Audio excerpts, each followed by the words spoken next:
Hello everyone, welcome back to my channel. আজকে আমি তোমাদের সাথে red sauce pasta recipe share করতে চলেছি।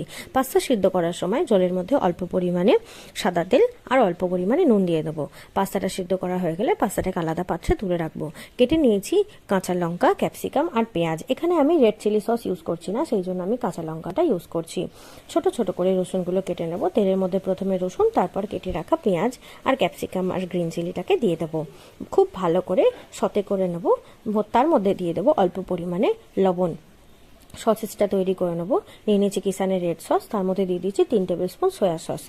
সতে করা হয়ে গেলে ওগুলোর মধ্যে দিয়ে দেবো আমাদের তৈরি করা সসেসটা। খুব ভালো করে নেড়ে চেড়ে দিয়ে নেবো পাস্তার উপরে দিয়ে দেবো 2 টেবিল স্পুন ভিনিগার আর দিয়ে দেবো অল্প পরিমাণে ব্ল্যাক পেপার। খুব ভালো করে নেড়ে চেড়ে নিলে হয়ে যাবে আমাদের রেড সস পাস্তা। খুব অল্প সময়ের মধ্যেই তোমরা এটা বাড়িতে তৈরি করে নিতে পারবে। আজকে ভিডিওটা ভালো লাগলে ভিডিওটাকে লাইক, চ্যানেলটাকে সাবস্ক্রাইব করো।